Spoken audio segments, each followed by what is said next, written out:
નમસ્કાર વિદ્યાર્થી મિત્રો, હું કાતરિયા ભૂમિકા તમારા સર્વ વિદ્યાર્થી મિત્રોનું તમારી પોતાની ઓશન કોચિંગ ક્લાસીસમાં સ્વાગત કરું છું. તો આ તમારી યુટ્યુબ ચેનલની અંદર તમને બધાને ખબર છે કે આપણે વિકાસ પરીક્ષા લક્ષી જે અસાઇનમેન્ટ છે એની અંદર ધોરણ 9નું ગુજરાતી અને એનું આપણે સંપૂર્ણ સોલ્યુશન ધીમે ધીમે જોતા આવીએ છીએ. હવે આજે આપણે એ જે વિભાગ ડી છે એનો જે લેખન વિભાગ છે એની અંદર આપણે અર્થગ્રહણ એટલે કે વિચાર વિસ્તાર જે છે એ તો આપણે સોલ્વ કરી જ નાખ્યું છે.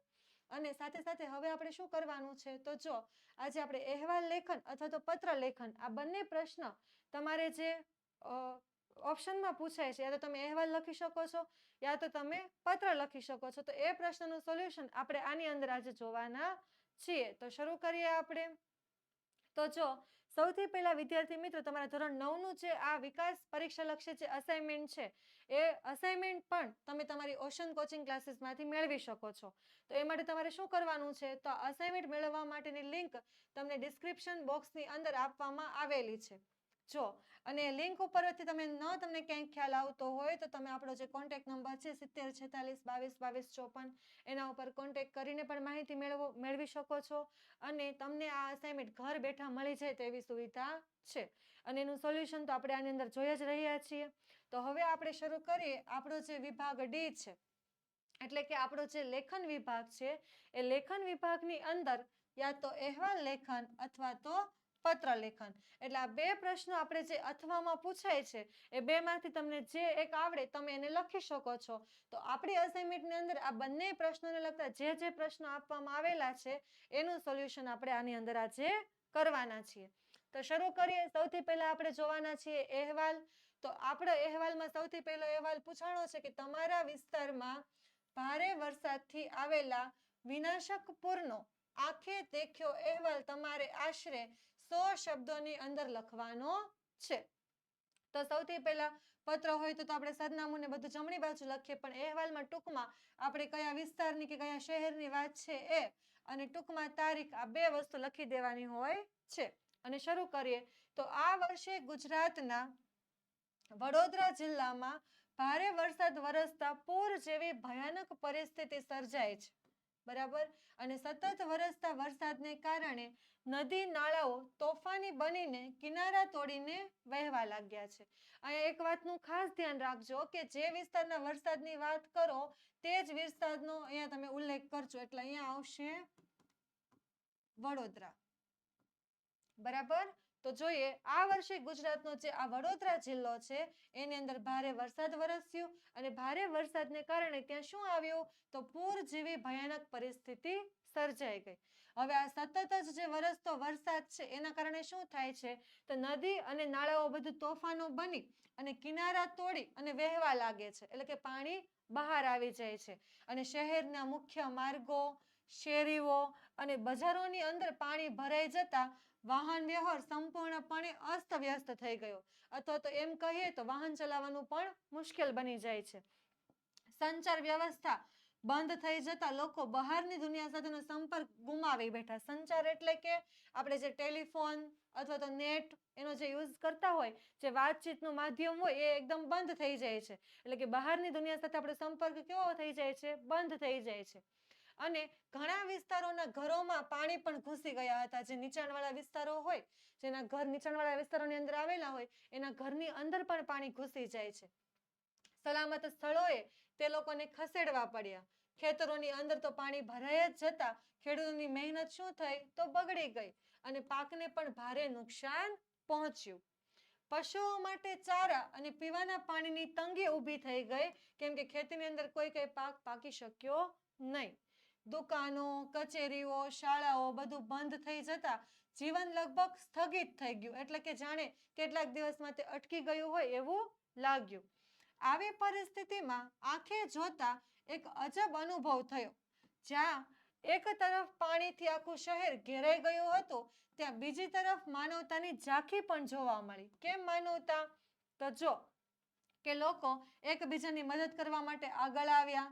રાહત ટોળકીઓએ બચાવ કામગીરી હાથ ધરી, એટલે કે હાથમાં લીધી. અને પૂરનું આ વિનાશક દ્રશ્ય કુદરતની અપરિમિત શક્તિ અને માનવીની અશક્તિ બંનેનું સાક્ષી બન્યું કે જ્યારે કુદરતનો કહેર હોય ત્યારે માનવી પાસે ઘણી બધી આવડત હોય, ઘણા બધા પૈસા હોય, તો પણ આપણે એ સમયે એ પૈસાથી કઈ દવા, જમવાની વસ્તુઓ કઈ લાવી શકતા નથી. કેમ કે લાઇટ ન હોય, પીવાનું પાણી આવતું ન હોય, આપણી શેરીમાં અને સોસાયટીમાં બધે પાણી ભરાયેલા હોય, આપણે ક્યાંય જઈ ન શકતા હોય, ક્યાંયથી આવી ન શકતા હોય, અને આવી ઘટનામાંથી આપણે પસાર થઈ ત્યારે આપણે કેટલાય નવા અનુભવો લઈ લેતા હોઈએ છીએ. તમને ખબર છે 2008ની અંદર આપણે સુરતની અંદર 2004 કે 2008ની અંદર સૌથી મોટું પૂર આવેલું, ત્યારે આ બધી ઘટનાઓ લગભગ આવી જ કંઈક બનેલી.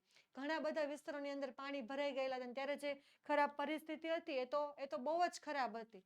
ઉપર વિમાન કે હેલિકોપ્ટર લઈ આવીને ઉપર ધાબા ઉપર ને એવી રીતે બધાને ફૂડ પેકેટ આપવામાં આવતા. કેટલાય દિવસો સુધી વ્યક્તિઓ, બિચારા માણસો ખાધા પીધા વગરના રહ્યા હતા. એટલે એ જે પરિસ્થિતિ છે એ તો એ પૂરની છે. હવે બીજો અહેવાલ છે કે તમારી શાળામાં યોજાયેલા વાર્ષિકોત્સવને આંખે દેખ્યો અહેવાલ તમારે આશરે 100 શબ્દની અંદર લખવાનો છે. તમારો જે એન્યુઅલ થાય છે વાર્ષિકોત્સવ, એના વિશે તમારે અહેવાલ લખવાનો છે. તો વાર્ષિકોત્સવ ક્યાં છે? તો ભાવનગરમાં. બરાબર. જે તમારો પ્રસંગ જે તારીખે બની ગયો હોય એના પછી તમે એનો અહેવાલ લખી શકો છો. કેમ કે તમને એક શબ્દનો ઉલ્લેખ જેની અંદર કરી દીધો છે કે આંખે દેખ્યો. તો આંખે દેખ્યો ક્યારે હોય? તો એ વસ્તુ બની ગઈ હોય, તમે જોઈ લીધી હોય, પછી તમે એનો વર્ણન કરતો અહેવાલ લખી શકો છો. અમારી શાળા વિદ્યા મંદિર અભ્યાસની સાથે સાથે વિવિધ પ્રવૃત્તિઓમાં પણ આગળ પડતી છે અને અમારી શાળામાં દર વર્ષે અનેક ઉત્સવો ઉજવાય છે. વાર્ષિકોત્સવ તો ધામધૂમથી ઉજવવામાં આવે છે, એટલે કે એન્યુઅલ ફંક્શન.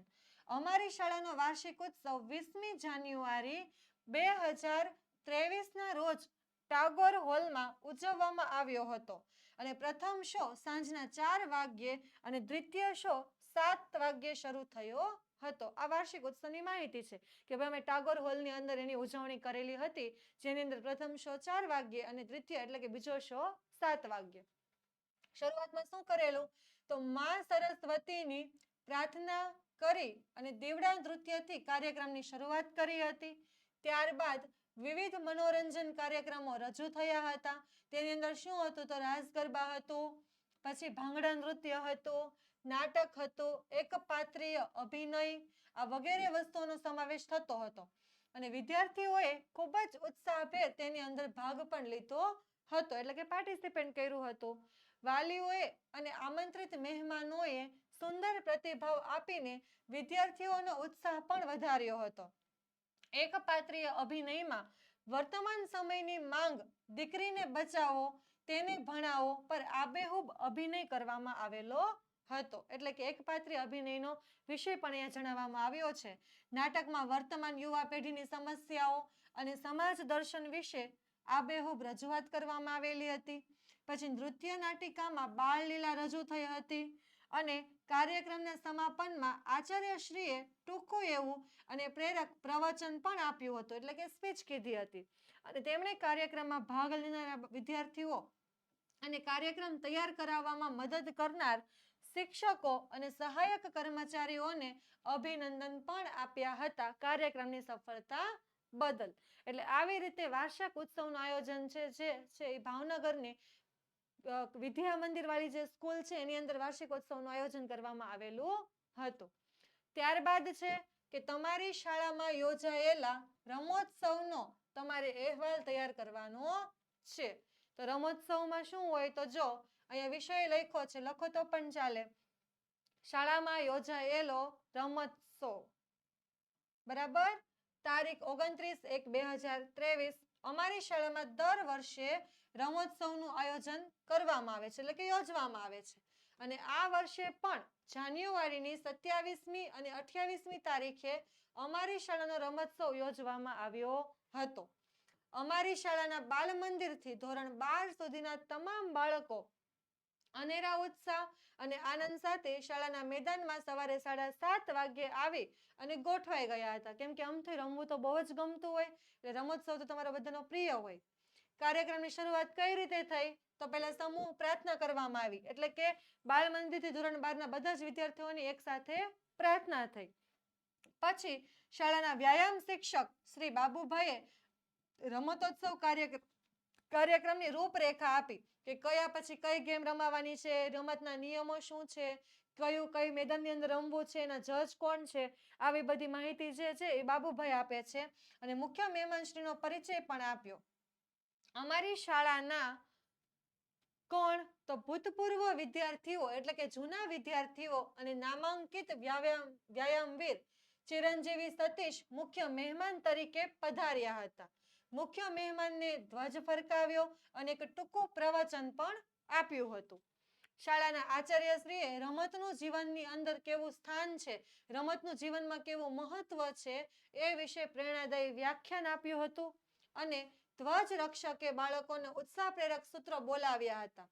પછી પ્રતિજ્ઞા લેવડાવી અને મુખ્ય મહેમાનોને મંગલદીપ પ્રગટાવી રમોત્સવ ખુલ્લો મુકાયો. એટલે કે રમોત્સવનું આયોજન થયું. અહીંયા આવશે ખુલ્લો મૂક્યો.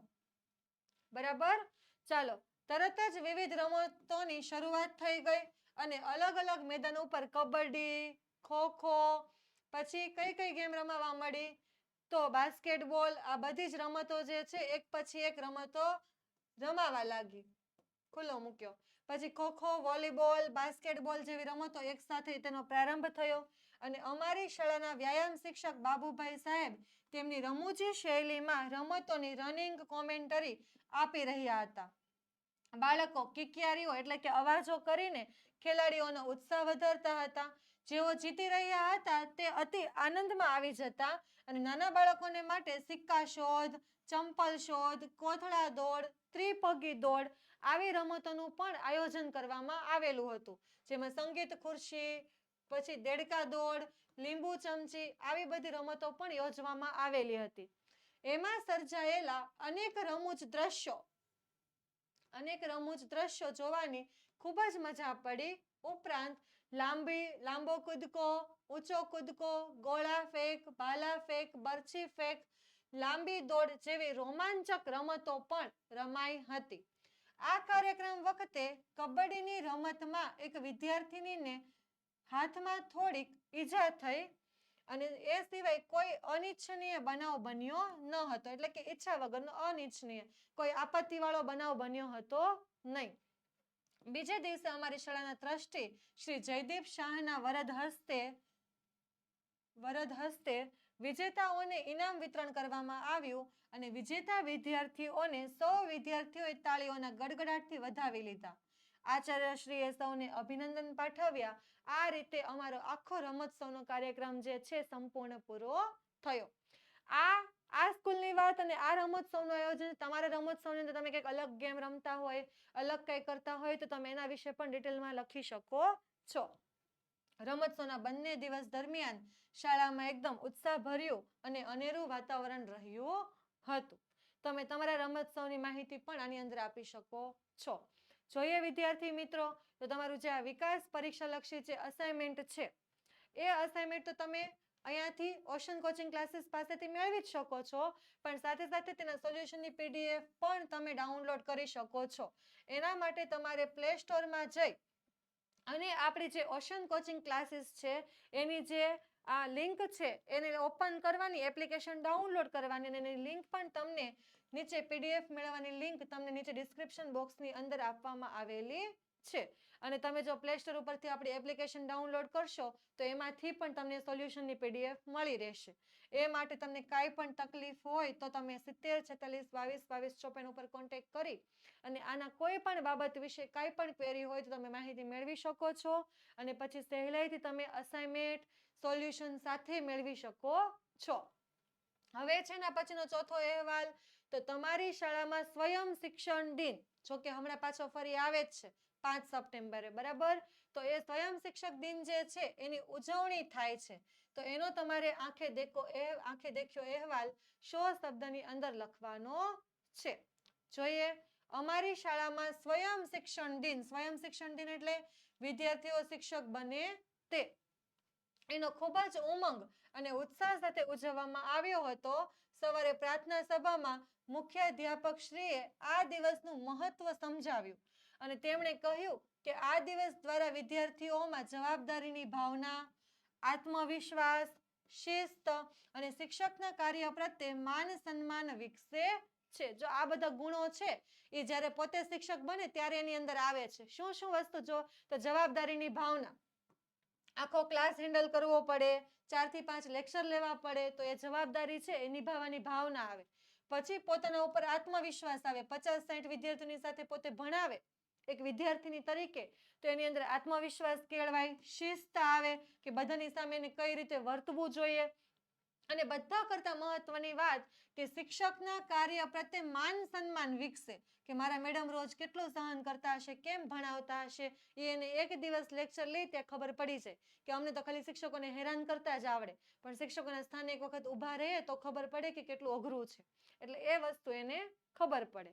હવે જોઈએ પ્રાર્થના પછી શું થાય છે. તો પ્રાર્થના પછી દરેક વર્ગની અંદર વિદ્યાર્થીઓએ પોતે જ શિક્ષક બની પાઠ ભણાવ્યા.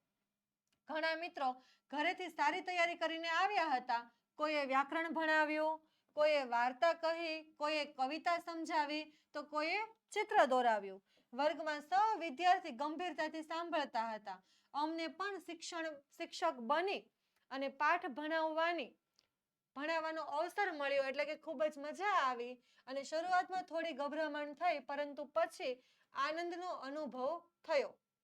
આ દિવસે અમને સમજાયું કે શિક્ષકનું કાર્ય કેટલું કઠિન છે અને શિક્ષણ આપતી વખતે ધીરજ, મહેનત અને આત્મવિશ્વાસની બહુ જ જરૂર પડે છે.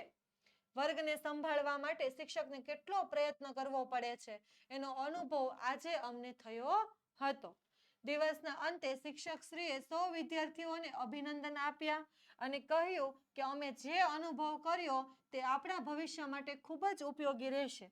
ખરેખર આ દિવસ અમારી યાદોમાં સદાય તાજો રહેશે અને એક નવી યાદગીરી અમે આ દિવસ સાથે બનાવી હતી. તો તમે આવી રીતે તમે પણ જો શિક્ષક દિનની અંદર ભાગ લેતા હોય અથવા તો તમારી સ્કૂલની અંદર પણ શિક્ષક દિનનું આયોજન થતું હોય તો તમે એના વિશે અહેવાલ લખી શકો છો. એના પછી આપણો 5મો અહેવાલ છે કે તમારી શાળાનો કોઈ એક વિદ્યાર્થી બોર્ડની અંદર પ્રથમ ક્રમાંક પ્રાપ્ત કરે છે અને એના માનમાં એટલે કે એના સન્માનમાં સન્માન સમારોહ રાખવામાં આવે છે. તો સન્માન સમારોહનો અહેવાલ તમારે 100 શબ્દની અંદર લખવાનો છે. તો કેવો લખી શકાય જોઈએ? સૌથી પહેલા તો અમારી શાળાના તેજસ્વી વિદ્યાર્થી હાર્દિક પટેલ જે છે એ બોર્ડની પરીક્ષામાં સમગ્ર જિલ્લામાં પ્રથમ ક્રમાંકે આવ્યા છે. તો આ ગૌરવપૂર્ણ પ્રસંગે શાળામાં ભવ્ય સન્માનનું સમારંભ રાખવામાં આવ્યો છે, એટલે કે આયોજન કરવામાં આવ્યું છે. સવારે પ્રાર્થના સભામાં સમગ્ર શાળા પરિવાર દ્વારા હાર્દિકને તાળીઓના ગડગડાટ સાથે આવકારવામાં આવ્યા અને મુખ્ય અધ્યાપક કોણ હતા? તો હાર્દિકને પુષ્પગુચ્છ આપે છે અને એનું શાલ અને સ્મૃતિચિહ્ન આપી અર્પણ કરી અને સન્માન કરે છે. મુખ્ય અધ્યાપક એટલે કે મુખ્ય જે શિક્ષક હોય એ શું કરે? તો હાર્દિકને પુષ્પગુચ્છ આપે, તેને શાલ ઓઢાડે અને સ્મૃતિચિહ્ન એક ટ્રોફી તરીકે કંઈક આપે, અર્પણ કરે અને તેનું સન્માન કરવામાં આવે. પછી શિક્ષકશ્રીઓએ તેમની મહેનત, એની નિયમિતતા, એની સકારાત્મક વલણની પ્રશંસા કરી, એટલે કે એના વખાણ કર્યા કે વર્ષ દરમિયાન બધા કાર્યોની અંદર કઈ રીતે જોડાતો, કેમ બધાની અંદર ભાગ લેતો, એની મહેનત કેવી હતી, એનું સકારાત્મક વલણ કેવું હતું અને એની નિયમિતતા કેવી હતી. કેમ કે તો જ આખા જિલ્લામાં પ્રથમ ક્રમ પ્રાપ્ત કરી શકે ને. જો ભણવામાં આળસ હોય અને નિયમિતતા ન હોય તો પછી એ મેળવી શકે નહીં. હાર્દિકે પોતાના સંબોધનની અંદર જણાવ્યું કે આ સફળતા શિક્ષકોના માર્ગદર્શન, માતા પિતાના આશીર્વાદ અને મિત્રોના સહકાર વિના શક્ય બની શકત નહીં. એની મહેનત તો ખરી જ, પણ આ લોકોનો ભાગ પણ એની સફળતામાં છે. તેમણે અન્ય વિદ્યાર્થીઓને નિયમિત અભ્યાસ અને આત્મવિશ્વાસ રાખવા માટે પ્રેરણા આપી. અંતે શાળાના સંચાલકશ્રીએ જણાવ્યું કે હાર્દિકે શાળાનું નામ રોશન કર્યું છે અને સમગ્ર શાળામાં આનંદ અને ગૌરવનું વાતાવરણ છવાઈ ગયું. આપણને પણ પ્રાઉડ ફીલ થાય કે આપણી શાળાનો વિદ્યાર્થી એ જિલ્લા કક્ષામાં બોર્ડની પરીક્ષામાં પ્રથમ નંબરે આવે છે અને એની પાછળ એક્ઝામ દેવાવાળા આપણે પણ હોવાના. એટલે આપણા માટે કેવી વાત કહેવાય? ગૌરવની વાત કહેવાય. ચાલો હવે આપણો જે 6થો અહેવાલ છે એ છે કે તમારી શાળામાં યોજાયેલા વૃક્ષારોપણ દિનની ઉજવણીનો અહેવાલ તમારે તૈયાર કરવાનો છે. વૃક્ષારોપણ, વૃક્ષોનું આપણે વાવેતર કરીએ એવો એક દિવસ ઉજવવામાં આવે તો એ દિવસ ઉપર તમારે અહેવાલ લખવાનો છે. જો સૌથી પહેલા તો આપણે વિષય લખી નાખ્યો કે વૃક્ષારોપણ દિનની ઉજવણી. ત્યારબાદ જોઈએ કે અમારી શાળામાં દર વર્ષે વૃક્ષારોપણ દિનની ઉજવણી કરવામાં આવે છે. કેમ કે આપણને બધાને ખબર છે કે હવે આપણા જીવનમાં વૃક્ષોનું કેટલું બધું મહત્વ છે. વૃક્ષો વગર કાંઈ થઈ શકે તેમ નથી. આ વર્ષે પણ અમારી શાળામાં તારીખ 28ના દિવસે વૃક્ષારોપણ દિવસ ઉજવવામાં આવ્યો હતો. શાળાના વિશાળ પટાંગણમાં એટલે કે મેદાનમાં સરખા અંતરે 25 ખાડા તૈયાર કરવામાં આવ્યા હતા, જેમાં આપણે વૃક્ષો રોપવાના છીએ. આ પટાંગણમાં ઠેર ઠેર પોસ્ટરો લગાડવામાં આવ્યા હતા, જેમાં એક બાળ એક ઝાડ, વૃક્ષ જતન આબાદ વતન, વૃક્ષો વાવો વરસાદ લાવો, આ વગેરે સૂત્રો લખેલા હતા. એટલે કે આ સૂત્રો મેદાનની અંદર લગાવવામાં આવેલા હતા. ત્યારબાદ આપણે જોઈએ તો શાળાના જે ટ્રસ્ટી છે અમૃતભાઈ પટેલ, તેમના હસ્તે વૃક્ષારોપણ દિનની જે ઉદ્ઘાટન વિધિ હતી તે કરવામાં આવી હતી. એમના ટૂંકા પ્રવચનમાં એમણે વૃક્ષનો મહિમા સમજાવ્યો હતો કે વૃક્ષોનું આપણા જીવનની અંદર કેટલું મહત્વ છે તે. સૌએ તાળીઓના ગડગડાટથી તેમનું અભિવાદન કર્યું, એટલે કે તેમને સન્માન્ય. પછી તૈયાર રાખેલા એક ખાડામાં તેમણે વૃક્ષ રોપી તેને પાણી પાયું અને ત્યાર પછી બધા જ વિદ્યાર્થીઓ દ્વારા જુદા જુદા ખાડાઓમાં વૃક્ષારોપણ કરવામાં આવ્યું. એટલે કે વૃક્ષારોપણની શરૂઆત પણ કોણે કરી? તો અમૃતભાઈ પટેલે કરી. વૃક્ષારોપણ દિન નિમિત્તે કાર્યક્રમો રાખવામાં આવ્યા હતા અને વૃક્ષો આપણા મિત્રો નામનું પ્રદર્શન ખુલ્લું મૂકવામાં આવ્યું હતું. વૃક્ષો વિશેની વક્તૃત્વ સ્પર્ધાનું આયોજન પણ થયું હતું. અને આમ વૃક્ષારોપણ દિન અમારા માટે માહિતી અને એક આનંદનું પર્વ બની રહ્યું હતું. જો કે આપણે પ્રકૃતિ સાથે જોડાયેલા રહીએ તો આપણને એમ પણ ગમે. બરાબર? તો આવો એક અહેવાલ તમે તૈયાર કરી શકો છો. અથવા જો આ તમને આ પ્રશ્ન અહીંયાથી જે પત્રો વાળા છે એ કેવા છે? તો અથવાની અંદર છે. એટલે તમને પેપરની અંદર બે પ્રશ્ન આપવામાં આવેલા હશે. એક અહેવાલ પૂછવામાં આવેલો હશે અને એક પત્ર પૂછવામાં આવેલો હશે. જો તમને અહેવાલ આવડતો હોય તો તમે અહેવાલ લખી શકો અને તમને પત્ર આવડતો હોય તો તમે પત્ર લખી શકો. તો હવે જોઈએ આપણે પત્ર. તો સૌથી પહેલો પત્ર આપણને શું પૂછ્યો છે કે તમારા મિત્રને તમારા જન્મદિનની ઉજવણીનું આમંત્રણ આપતો પત્ર લખવાનો છે. વિદ્યાર્થી મિત્રો, પત્રની અંદર તમારે સરનામા અને તારીખની અંદર ખાસ ધ્યાન રાખવાનું છે. સૌથી પહેલા તો જો તમારે અહીંયા શું કરવાનું, તમારે પહેલા સૂચના વ્યવસ્થિત વાંચવાની. જેમ કે આની અંદર શું કીધું કે તમારે તમારા મિત્રને જન્મદિનની ઉજવણીનું આમંત્રણ આપવાનું છે. તો માનો કે તમારે જન્મદિવસ તારીખ 17 હોય તો તમે 18 તારીખે પત્ર લખીને આમંત્રણ તો ન જ આપતા હોય તો જન્મદિવસ વયો છે. એટલે જન્મદિવસ માટે આપણે આમંત્રણ આપવું હોય તો આપણે એને 5-10 દિવસ પહેલા નિમંત્રણ આપવું પડે, આમંત્રણ આપવું પડે, જેથી કરીને આપણા બર્થડેની તારીખ ઉપર સમયસર આવી પહોંચે. એટલે તમારે તારીખો લખવામાં પણ સૂચનાનું ખાસ ધ્યાન રાખવાનું. શુભેચ્છા પાઠવતા હોય તો જન્મદિવસ પહેલા અથવા તો જન્મદિવસના દિવસે, આમંત્રણ આપતા હોય તો જન્મદિવસ પહેલા. બરાબર? આ વસ્તુનું તમારે ખાસ ધ્યાન રાખવાનું છે.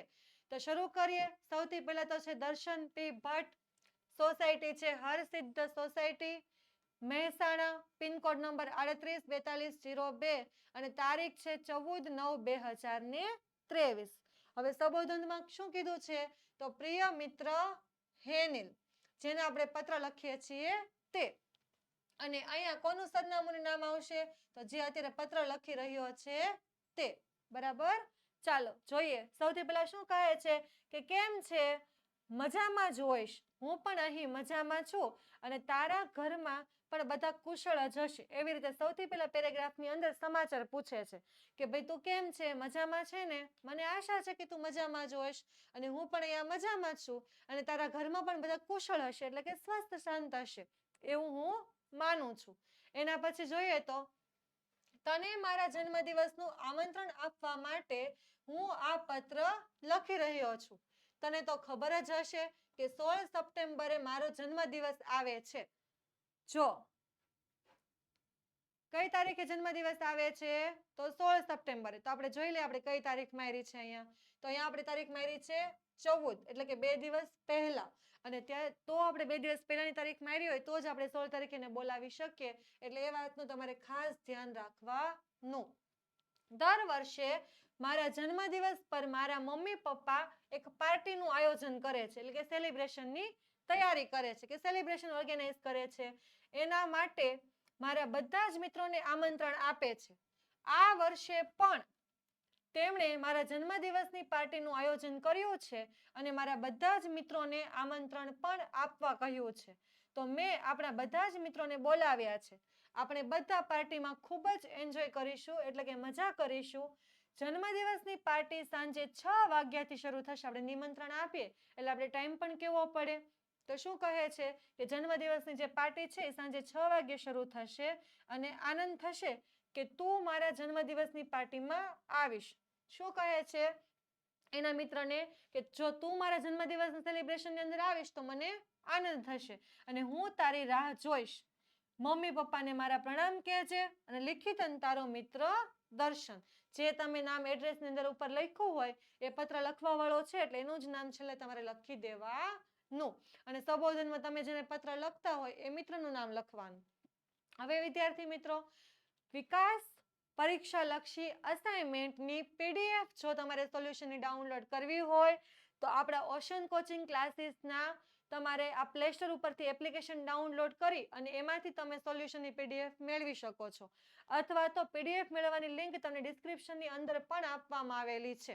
અને આમાં ન ખબર પડતી હોય, કાંઈ પણ કન્ફ્યુઝન હોય તો આપણો કોન્ટેક્ટ નંબર પણ તમારી સામે સ્ક્રીન ઉપર આપવામાં આવેલો છે. એના ઉપર પણ તમે કોલ કરી અને માહિતી મેળવી શકો છો. તો હવે જોઈએ આપણે આગળ બીજો પત્ર. તો તમારી તબિયત ઠીક નથી, એટલે કે તમારી તબિયત ખરાબ છે, તેથી તમે આજે નિશાળે જઈ શકો તેમ નથી, એટલે કે આજે તમે સ્કૂલમાં જઈ શકો તેમ નથી. તો તમારે તમારા વર્ગ શિક્ષકને તેની જાણ કરતી રજા ચિઠ્ઠી લખવાની છે. એટલે કે રજા માંગતો પત્ર, એટલે કે એક પ્રકારે રજા ચિઠ્ઠી થાય. તમારે તમારા શિક્ષકને જણાવવાનું છે કયા કારણોસર તમારી તબિયત ખરાબ છે, કેટલા દિવસ તમે સ્કૂલે જઈ શકશો નહીં, તો એ માટે તમારે રજા ચિઠ્ઠી લખવાની છે. તો જોઈએ આપણે. સૌથી પહેલા તો તમારું નામ. તો નિયતિ કે શાહ, સત્તાધાર કોમ્પ્લેક્સ એડ્રેસ મેમનગર અમદાવાદ. એનો પિનકોડ છે 380052 અને તારીખ છે 12/7/2015. હવે વર્ગ શિક્ષકને પત્ર લખીએ છીએ તેનું સંબોધન કેવું હોવું જોઈએ? તો આદરવાળું હોવું જોઈએ. વહાલા પ્રિય એવું ન આવે, પણ કેવું આવે? તો પૂજ્ય ગુરુજી. સાદર પ્રણામ. ગઈકાલે સાંજે શાળાએથી ઘરે આવતા રસ્તામાં જોરદાર વરસાદ તૂટી પડ્યો હતો અને એ વખતે મારી પાસે રેનકોટ ન હોવાથી હું ભીંજાઈ ગઈ હતી, એટલે કે પલળી ગઈ હતી. તેથી મને શરદી થઈ ગઈ અને મોડી રાતે સખત તાવ પણ આવી ગયો. જો આ બીમારીનું કારણ છે. પછી શું થાય છે? તો મેં ડાક્ટરની, એટલે કે ડોક્ટરની દવા લીધી અને ડાક્ટરે મને 4 દિવસ સંપૂર્ણ આરામ કરવાની સલાહ આપી છે. આથી હું તારીખ 16/7/2015 સુધી શાળામાં આવી શકું તેમ નથી, એટલે 4 દિવસની રજા માંગે છે.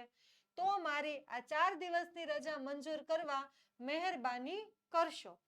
શાળામાં આવ્યા પછી હું મારો બધો જ અધૂરો રહી ગયેલો અભ્યાસ ખંતપૂર્વક, એટલે કે શાંતિથી વ્યવસ્થિત સમજી વિચારીને પૂરો કરી લઈશ. લિખિતન આપની વિદ્યાર્થીની નિયતિ શાહ, ધોરણ 9A અને રોલ નંબર 3. એવી માહિતી વર્ગ શિક્ષકને આપવી પડે ને, તો એને હાજરીમાં ને ખબર પડે ને કે એબસન્ટ મૂકવામાં, એટલે આ રીતે તમારે રજા ચિઠ્ઠી લખવી પડે.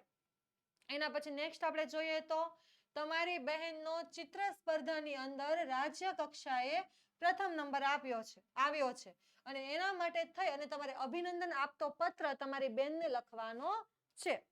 એને અભિનંદન દેવું પડે કેમ કે રાજ્ય કક્ષાએ ચિત્રમાં પહેલો નંબર છે. તો ખુશી સાવલિયા, શિવાય કોમ્પ્લેક્સ, વાલમનગર, અમદાવાદ અને 20 ઓગસ્ટ 2025. તો જોઈએ. પ્રિય બહેન, સ્નેહભર્યા નમસ્કાર. મોટા બહેન હોય તો નમસ્કાર કરવાના, નાની બહેન હોય તો વાલી, એવું સંબોધન કરવાનું. રાજ્ય કક્ષાની ચિત્ર સ્પર્ધામાં તું પ્રથમ ક્રમે આવી છે તે સમાચાર સાંભળી મને અતિ આનંદ અને ગર્વ અનુભવાયો છે. તારી મહેનત, ધીરજ અને કલા પ્રેમનું આ ફળ તને મળ્યું છે. તારા ચિત્રોમાં દેખાતી કલાત્મક નજર અને રંગોની સુંદર અભિવ્યક્તિઓએ સૌનું મન જીતી લીધું હશે. તું બાળપણથી જ ચિત્રકલામાં રસ લેતી હતી, નાનપણથી જ તને શોખ હતો અને સતત મહેનત કરતી હતી અને આજે તને તેનું ફળ પ્રાપ્ત થયું છે. એવા બહેનના વખાણ. આ તારી સિદ્ધિ માત્ર તારા માટે જ નહીં પરંતુ અમારા પરિવાર, શિક્ષકો અને મિત્ર મંડળ માટે પણ ગૌરવની વાત છે. અમારાની આપણા પરિવાર માટે, કેમ કે આપણી બહેન છે ને, એટલે આપણા પરિવાર, શિક્ષકો અને મિત્ર મંડળ માટે પણ ગૌરવની વાત છે. તારા આ પ્રયત્નથી તું અન્યોને પણ પ્રેરણા આપીશ, કે તે અન્યોને પ્રેરણા આપી છે. મારી શુભેચ્છા છે કે તું આવનારા સમયમાં પણ આવી જ મહેનત કરતી રહે અને દેશ વિદેશમાં પણ નામના મેળવે. તારી આ સિદ્ધિથી અમે સૌ અત્યંત ખુશ છીએ. એટલે કે બધા બહુ જ પ્રસન્ન છીએ. તારો ભાઈ સ્મિત. બરાબર, ચાલો એના પછી નેક્સ્ટ જોઈએ તો તમારા મિત્રને જન્મદિવસની શુભેચ્છા પાઠવવાનો છે. બર્થડેમાં બોલાવવાનું નથી, આપણે જઈ શકતા નથી, એટલે આપણે ખાલી એને પત્ર લખી અને બર્થડેની શુભેચ્છા, જન્મદિવસની શુભકામનાઓ આપી દેવાની છે. તો જોઈએ અહીંયા 25 ગોકુલ સોસાયટી, વેજલપુર, અમદાવાદ, અને ઉપર તમે નામ ઈચ્છો તો લખી શકો છો. પ્રિય મિત્ર દર્શન, હું અહીંયા મજામાં છું, તું પણ ત્યાં મજામાં હોઈશ. મને ખબર છે કે આ મહિનાની 15 તારીખે તારો જન્મદિવસ આવે છે. જોજો, બર્થડેની શુભકામના પણ પહેલા જ આપવી પડે. 15 તારીખે બર્થડે વહી જાય પછી આપી શકાય નહીં.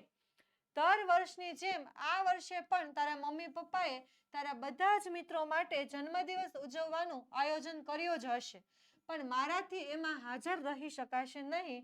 તે બદલ હું માફી માંગુ છું. પહેલા જ સ્વીકારી લે છે કે દર વર્ષે તારા ઘરે બર્થડેનું સેલિબ્રેશન થાય છે, એમ આ વર્ષે પણ થવાનું હશે, પણ મારાથી એ તારીખે ત્યાં આવી શકાશે નહીં. એના માટે હું માફી માંગુ છું. તારા જન્મદિવસ નિમિત્તે તને હું દિલથી શુભેચ્છાઓ પાઠવું છું. ભગવાન તને તારા અભ્યાસમાં ઝળહળતી સફળતા અપાવે અને તારી તમામ ઈચ્છાઓ પૂરી કરે એવી જ હું ભગવાનને પ્રાર્થના કરું છું. તારા જન્મદિવસ માટે મેં તને ગમતી એક સુંદર ભેટ ખરીદી છે, જે હું તને આની સાથે મોકલતો નથી, પણ રૂબરૂ મળીશ ત્યારે તને હાથો હાથ આપીશ. આ પત્ર રૂપે તને પાઠવેલી શુભેચ્છાઓને તું સ્વીકાર કરીશ એવી હું આશા રાખું છું. તારા મમ્મી પપ્પાને મારા પ્રણામ અને નાની બહેન અદિતિને મારી યાદ. લિખિતન તારો મિત્ર જૈનમ. આવી રીતે તમે જન્મદિવસની શુભેચ્છાઓ પાઠવી શકો છો. બરાબર, બીજું તમે કંઈ લખવા ઈચ્છતા હોય તો પણ તમે લખી શકો છો. હવે છે શિક્ષકને પત્ર લખાઈ ગયો, મિત્રને પત્ર લખાઈ ગયો.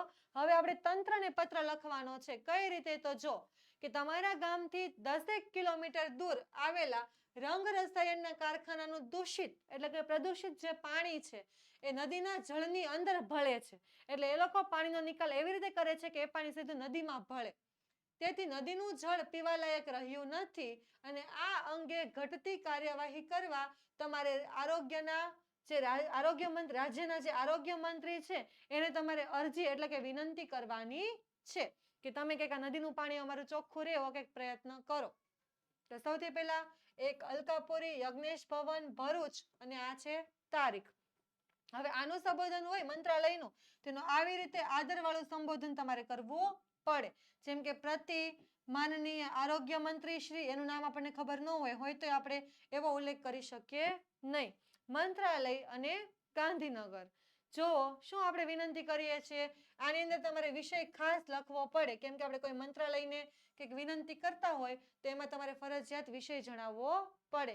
મિત્રમાં અને શિક્ષકમાં તમે વિષય ન લખો તો ચાલે. તે વિષય શું છે? તો નદીનું જળ પીવા લાયક રાખવા બાબતે.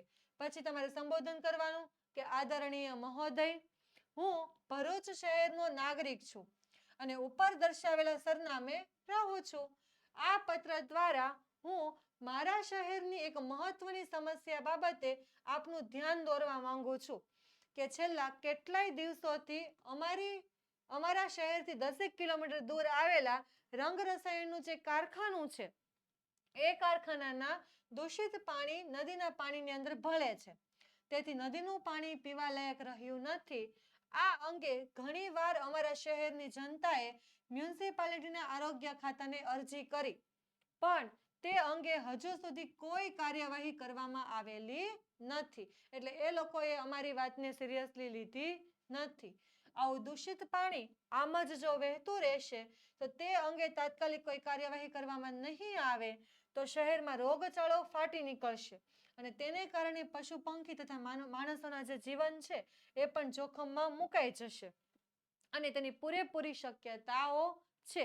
એટલે આ તમારે જે પણ કઈ સમસ્યા હોય એનું તમારે સંપૂર્ણ આલેખન કરી દેવાનું. મારા શહેરની સમગ્ર જનતા વતી આપને હું નમ્ર વિનંતી કરું છું કે શહેરની જનતાના અને પશુ પંખીઓના આરોગ્યની દ્રષ્ટિએ નીચે મુજબના તાત્કાલિક પગલાં લેવામાં આવે. કેવા કેવા પગલાં લેવામાં આવે? તો સૌથી પહેલું કે તાત્કાલિક રંગરસાયણના કારખાનાનું દૂષિત પાણી નદીના જળમાં જતું રોકવામાં આવે. બીજું, રંગરસાયણના કારખાનાના માલિકને નોટિસ મોકલવામાં આવે કે તું તારું આ કામ બંધ કરી દે. એના પછી ત્રીજું કે દૂષિત જળની અશુદ્ધિ દૂર કરવા માટે તાત્કાલિક યોગ્ય કાર્યવાહી કરવામાં આવે. એટલે જે પાણી પ્રદૂષિત થઈ ગયું છે, દૂષિત થઈ ગયું છે, એને ચોખ્ખું કરવાના પ્રયત્ન કરવામાં આવે. અને ચોથું કે અમારા શહેરની મ્યુનિસિપાલિટીને જનતાના અને પશુ પંખીઓના આરોગ્યનું ધ્યાન રાખવા માટે ચેતવણી આપવામાં આવે કે કઈ નાની મોટી આવી ફરિયાદ આવે તો તેના ઉપર એ ધ્યાન આપે એવી એને ચેતવણી દેવામાં આવે. લિખિતન કોણ? આપનો વિશ્વાસુ ભરૂચ શહેરના નાગરિકના પરા. પ્રણામ. ચાલો એના પછી જોઈએ તો છઠ્ઠો તમારો પત્ર જે છે એ છે કે વધુ પડતું ટીવી જોવાથી અભ્યાસ બગડે છે અને એ બાબતે સમજાવવા માટે તમારે તમારા નાના ભાઈને પત્ર લખવાનો છે. તો જોઈએ નાના ભાઈને પત્ર. સૌથી પહેલા તો 10 નિરંજનના સોસાયટી સેટેલાઇટ અમદાવાદ 12/4/2022 આ બાજુ પ્રિય ભાઈ નમસ્કાર અથવા તો વહાલો ભાઈ એવું પણ તમે લખી શકો છો. જો આ જે ભાઈ છે એ નાનો ભાઈ છે પણ સગો ભાઈ નથી. આપણે પિતરાઈ ભાઈને પત્ર લખતા હોય એવી રીતે હમણાં આગળ આવશે ત્યારે હું તમને કહું કે તમને ટીવીના જે ગેરફાયદા છે, ટીવી જોવાથી જે અભ્યાસ બગડે છે, તમારો પોતાનો અનુભવ છે એટલે તમે એને સલાહ આપી શકો છો. તો ગઈકાલે મને તારો પત્ર મળ્યો અને વાંચીને ખૂબ આનંદ થયો કે તમારા ઘરે નવું સ્માર્ટ ટીવી આવી ગયું છે. જો સગો ભાઈ હોય તો આપણા ઘરે સ્માર્ટ ટીવી આવે ને, પણ આ પિતરાઈ કાકા બાપાનો ભાઈ છે એટલે આપણે લખ્યું છે કે તમારા ઘરે નવું સ્માર્ટ ટીવી આવી ગયું છે. અને આ આમ તો ખુશીની વાત છે પણ સાથે સાથે થોડી ચિંતાની લાગણીઓ પણ થઈ છે. કઈ રીતે ચિંતાની લાગણીઓ? તો આપણે જોઈએ કે મારા ઘરે પણ ગયા વર્ષે એક નવું સ્માર્ટ ટીવી આવ્યું હતું અને ઘરમાં નવા સ્માર્ટ ટીવીના આગમનથી એટલે કે આવવાથી અમે બધા ટીવીના દીવાના થઈ ગયા હતા. શાળાથી પરત ફરી સીધા જ અમે ટીવીની સામે બેસી જઈએ. વળી કોઈક વાર ડીશ ટીવી બંધ તો ટીવી પર ફિલ્મો, ગેમ, યુટ્યુબ, સ્ક્રીન મિરરિંગ જેવી અનેક બાબતો શીખવામાં અમારો અભ્યાસ ક્યાં પાછળ રહી ગયો એની અમને ખબર જ પડી નહીં. એટલા બધા અમે ટીવીમાં રંગાઈ ગયા. સ્માર્ટ ટીવીની દેખાદેખી એટલા તો આંધળા થઈ ગયા કે ના ઘરમાં બરાબર કંઈ કરીએ, ઘરકામ બરાબર કરીએ, ન ઘરમાં ધ્યાન દઈએ, ને આ પાઠ્યપુસ્તકો સારી રીતે અમે વાંચીએ અને ટીવીના અનેક નવા ફંક્શન્સમાં એટલા તો ઓતપ્રોત થયેલા કે વાંચેલું કંઈ જ અમને યાદ રહે નહીં. અને પરિણામ શું આવ્યું? તો પરિણામ સ્વરૂપે અમે ભાઈ બહેન 6 માસિક પરીક્ષામાં નાપાસ થયા. સેમેસ્ટર વાળી જે પરીક્ષા આવે ને એની અંદર. ત્યારે ત્યાં સ્માર્ટ ટીવી આવવાથી તારા અભ્યાસ પર ખરાબ પ્રભાવ ન પડે એ બાબતે તું ધ્યાન રાખજે. કેમ કે અમારો અનુભવ છે કે અમારા ઘરની અંદર નવું સ્માર્ટ ટીવી આવ્યું તો અમારે આવી પરિસ્થિતિ થઈ હતી. તો તારા ઘરે હવે નવું સ્માર્ટ ટીવી આવ્યું છે તો એનો પ્રભાવ તારા અભ્યાસ ઉપર ન પડે એનું તારે ધ્યાન રાખવાનું છે. મને આશા છે કે તું તારા ટીવીના કાર્યક્રમ જોવામાં ઘણા અંશે નિયંત્રણ રાખીશ અને ટીવીનો પ્રભાવ તારા અભ્યાસ ઉપર પડવા દઈશ નહીં. બરાબર?